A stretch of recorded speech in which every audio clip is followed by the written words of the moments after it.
Okay, yeah. So this is the day one. So here, basically, like, I mean, the simple agenda, like, I mean, what application that you can develop with this is like in the flight application.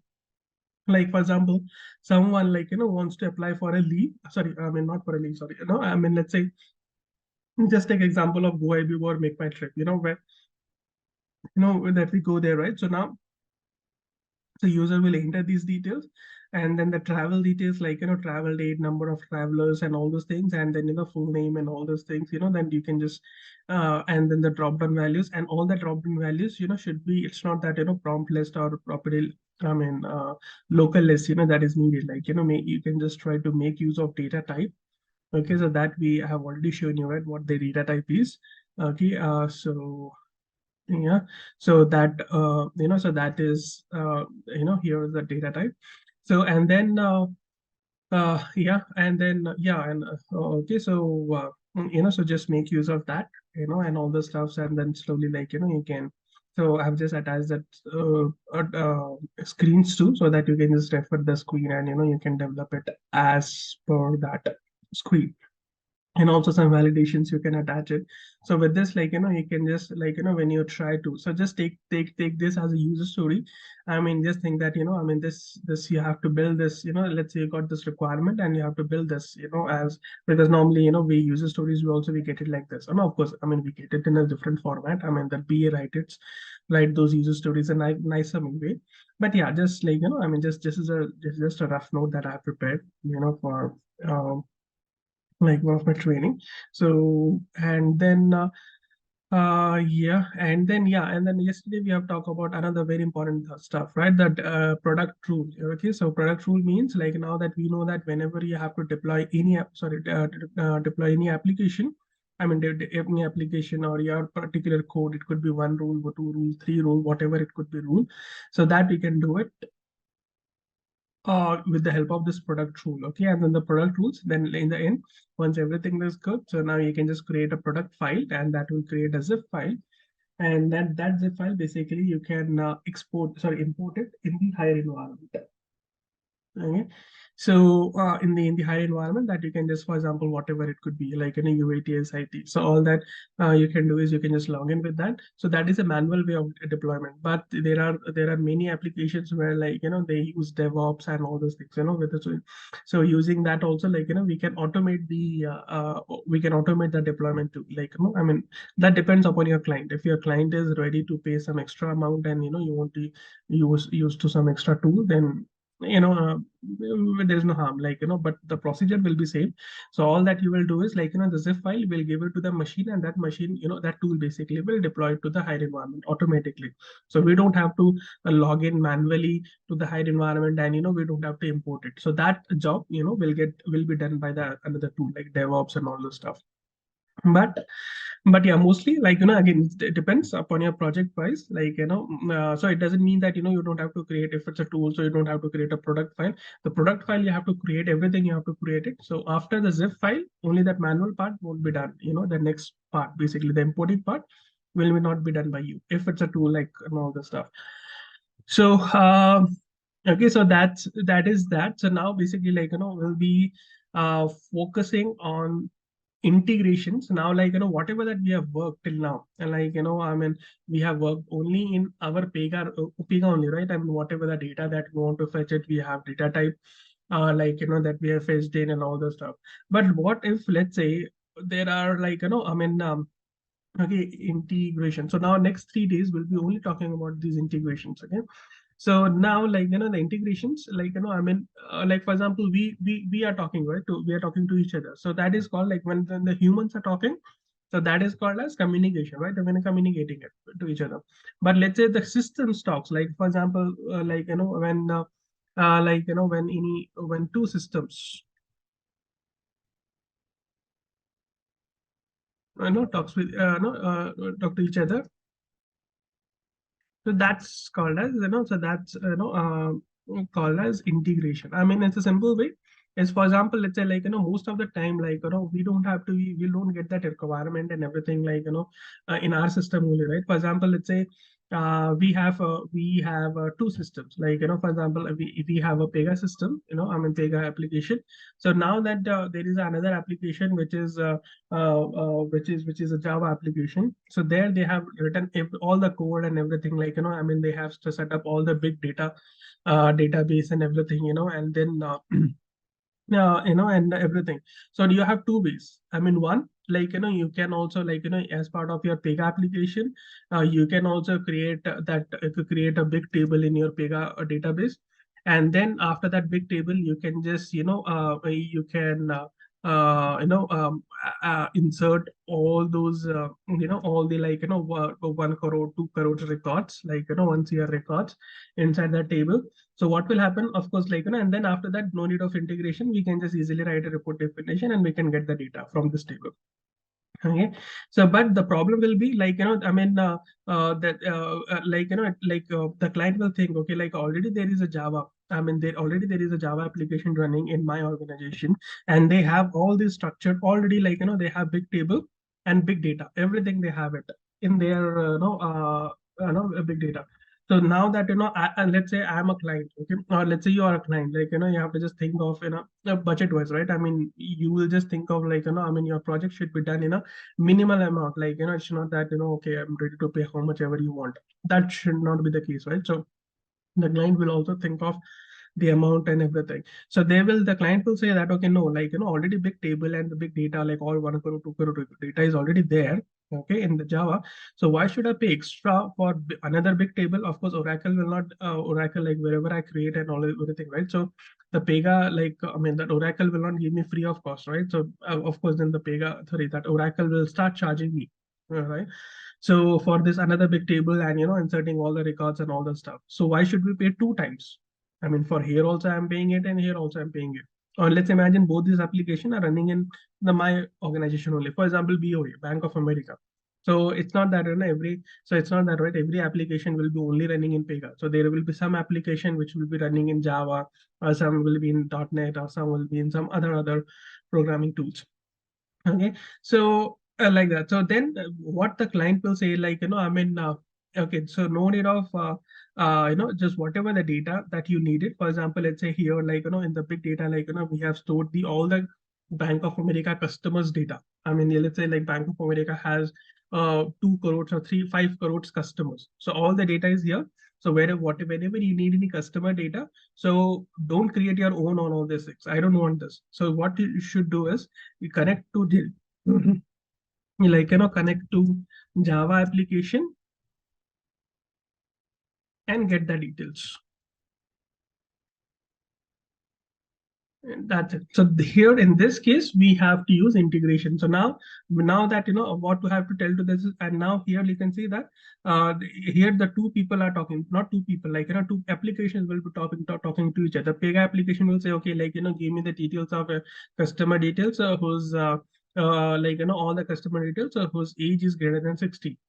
So this Java application will say, okay, read that request. He will say, okay, like, okay, this application, this Pega application need that customer details. Okay, I'll give it to you. So then it will just, this Pega application will get it, and then we can just do whatever that, we want to do with that data. Okay. So here we connect, just connect to a Java application and get the details and display it on the UI, on the Pega UI. Okay. So this is how basically, like, I mean, we build the integration so that, like, or for example, I mean, another example is, let's say, like, you have to build one app. Okay. A weather app, like, for example, let's say, like, okay, let's say this is also, let's say, like, I can pay extra, I can have a another big table and all this stuff. So that will not charge anything. But let's say another example is, let's say, I have like, let's say I'm building one app, simple app, which will tell you the weather information. For example, let's say, or I'll say that, okay, in the app store, like, there will be one more app which will tell you the exact weather. And then if you say Hyderabad, then it will tell you the next 5 days of Hyderabad weather. And then if you say Chennai, then it will give you Chennai weather, or Pune, Mumbai, whatever the city you enter it. And then I'll give you the data. I mean, the weather data of next 5 days. So for that, like, so I can do all that coding and everything in my programming, like, Java, Pega, whatever it is. But for getting the weather information, it's not something I can configure in my Pega application, right? I cannot configure a data type, and in the data type I cannot say that, okay, like, on the date of 22nd March 2023, the weather is 32, and the tomorrow I can just enter it for 34, because that is not in my hand, right? So that is something should be come from a satellite, right? Whatever the satellites are running and all the stuff. So right, so that is that, and then I'm a simple person, right? I mean, from where will I get my own satellite, you know? I mean, because creating a own satellite and launching it, and it's not something like, which we can do it, or it will not take 1 crore or 2 crore. It will, like, it will thousands of crore that it will take, to create a satellite and launching it and all the stuff. So in that case, basically, like, what I can do is, like, I can, let's say my application is in Pega. Okay, then, already there, let's say there will be one application, right? So will be, let's say, the ISRO and all these things, right? So they have their own satellites and everything. I'll say that, okay, like, I'm building one application.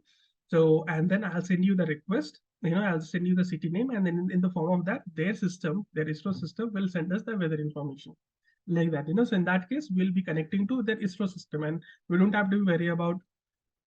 So when there is an integration, so don't worry about, okay, whether the other application is a Pega application or not, or Java application, everything. So it could be any application. You can connect to, from your Pega application, you can connect to Java, .NET, Python, or, like, whatever that, C, C++, like, whatever that, languages that you can connect to. Okay, so but yeah, all that the other system need to do is they have to tell us, okay, like, I mean, send us the data in a proper format. For example, let's say our common language is English. I mean, let's say, for example, I can only understand English. I cannot understand any other language. But you have asked me one question in Tamil or Telugu or some other language.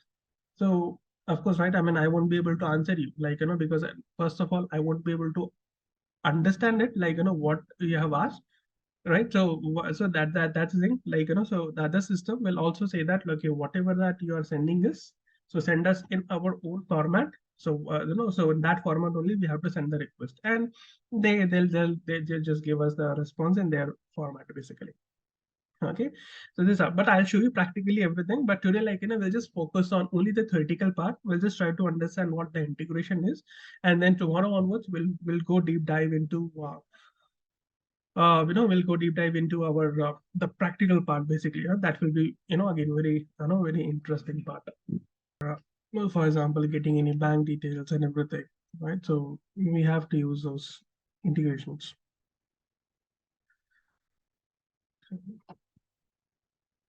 Okay, so yeah, so and then, okay, so the other part that I wanted to cover is this. Okay, so that is what the integration is, like, and then integration also can be done in many different way. That we have two things. One is connectors, uh, and then another one is services.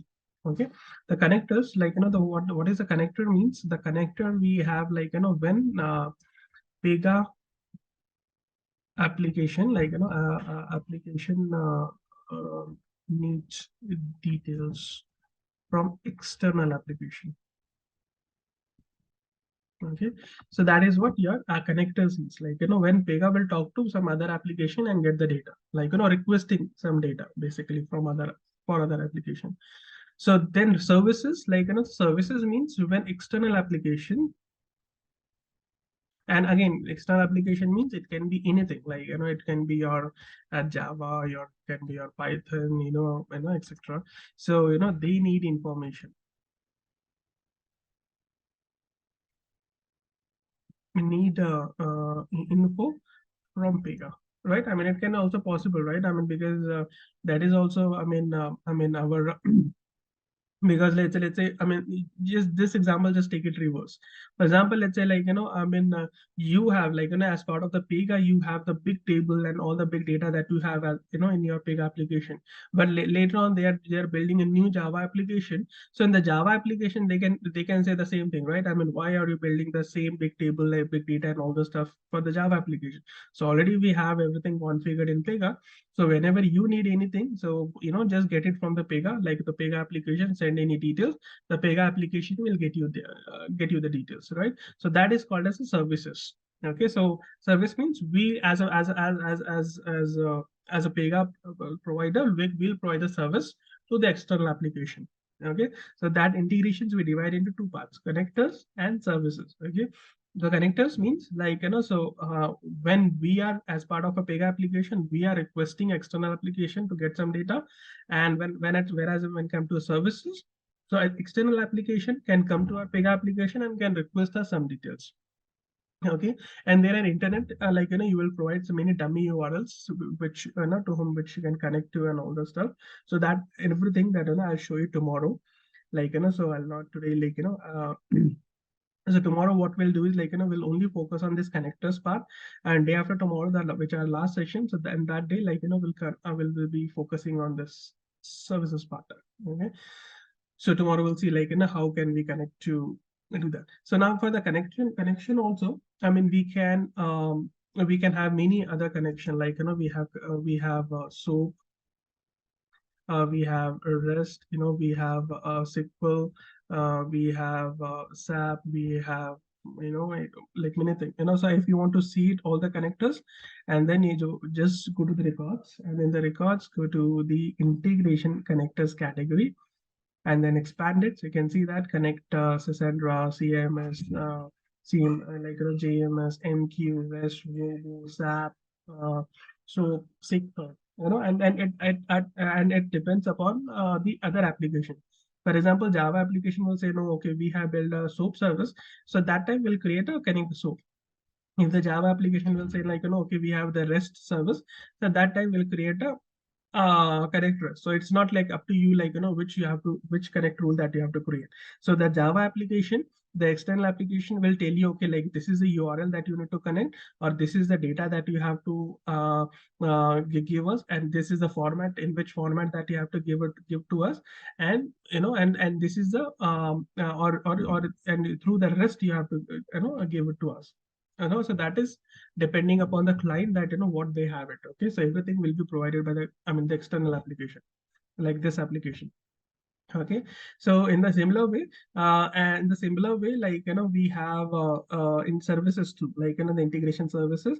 So we have service email, service file, JMS, MQ, REST, SAP, and so now mostly these days, like the older versions, like we used to use connect SOAP most frequently, and the service SOAP more frequently. So but now that these days we are using connect REST and the service REST.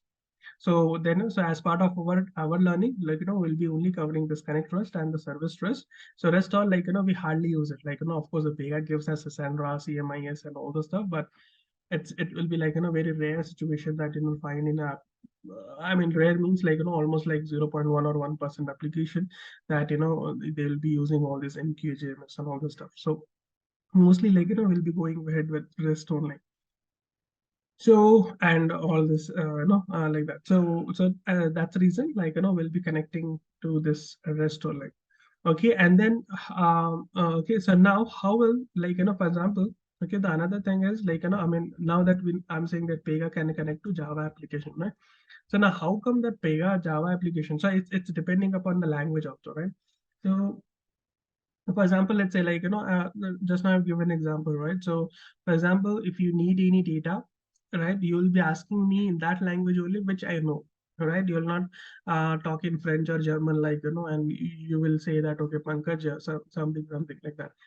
So some other language, of course, right? I mean all that I can say is, okay, like I can say that, okay, someone is asking me, but or someone is talking to me, but what that is talking, like I cannot understand it.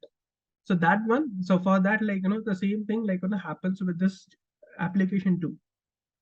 So Java application, so now like as part of Java application, if you are requesting something from a Java application, so the Java application will tell us, okay, like I mean, give me the data in my language, and their language is not Hindi, English, or something like that. So their language is XML. So I hope you might have heard about this XML and all this stuff. So like so mostly we use this language, like so you're you know like that. So mostly, I mean, we use this language, like, we'll just send the data. I mean, we'll not say to the Java saying that, give me the details of employee ID 001. So this Java application will not be able to understand it, right? Because, I mean, this is application, right? How will they understand, like, what that we have written it? So they will understand their own languages, like, so this is a common language, XML, which both the application Pega also can understand and Java also can understand. Okay, so and a similar way in the response also they send us in the XML format and all the stuff. But yeah, so now but we'll not be using Java, oh sorry, XML. So we'll be using one more language which is called as JSON, which is again more frequently used one. So the advantage with this JSON is it's much faster and like it's easy to read. I mean, easy to code. I mean, you don't need any extra skills and everything. But of course, XML also, like, I mean, you can understand it, but it needs some extra skills to like to understand that. Yeah, so like so now we'll be talking. So now okay, so don't worry about, like, so we'll not have to learn anything extra. So it's everything, like, the will be taken care of it. So we don't have to learn XML or JSON, like, when it comes to integration. Okay, so everything will be there. So and everything will automatically be done. Okay, so and then okay, so that, like, there are two languages, like we have XML and JSON. It's very much similar to, like, we have like English, Hindi, Marathi, Telugu, Tamil, right? So in the similar way, the applications also, they have their own languages, like, so XML, JSON, I mean, through which both the application can talk to each other. So now in XML language, if the Pega says, okay, I need a customer details whose age is greater than 65, then the Java can understand it and give us the data back. And in the JSON too. Okay, so now, as I said, like, so now we'll be using connect REST, because the next tomorrow, what we'll do is, like, we'll be using, you will be creating a connect REST, and in that we'll be using the language to talk to other application is the JSON. Okay, and then the day after tomorrow, the last session that we have it, like, we'll be creating a service REST rule, and there also will be using this, JSON. Okay, so, and then if I'll show you the JSON, like, it will be like, very simple. You yourself, can understand it, everything. Okay, so all that thing. So today, basically, I just wanted to cover, I don't wanted to cover much things. Anyways, like, it's a festival day and all the stuff. So, so that's why I'm keeping it short. So I'm just, explaining you everything theoretically today, so that tomorrow when I talk about this connectors, integration services, connectors, so it should not be confusing you. Like, so instead of explaining everything tomorrow, so I thought that, the basic integration idea that I'll give it today, so that tomorrow onwards we'll be focusing more on, like, practical stuff. Like, we'll not discuss again what is integration, what is connector, what is services, what is XML, what is JSON, all these things. Okay, so, and or why should we go for integration, and of course, now that you also know it, like, what integration is, right? For example, someone gave the example, right, the payment gateway. So that's the best example again, like, how we use it. Right, for example, our Google Pay, like, in the Google Pay or Phone Pay, I guess somewhere there is a feature, right, to know your balance, right, bank balance. So that, so how will, because Google Pay is not, for example, my account is in HDFC Bank. So if I'll say from the Google Pay saying that, okay, tell me my balance. So of course, right, I mean, Google Pay is not a, like, Google Pay will not store everything and everything, right? So like, the Google Pay will go to that HDFC Bank server and get the data back and show me, okay, like, in my account, like, currently, like, there are 12,000, 13,000, or 20,000, whatever the amount that I have it. Okay, so that's it.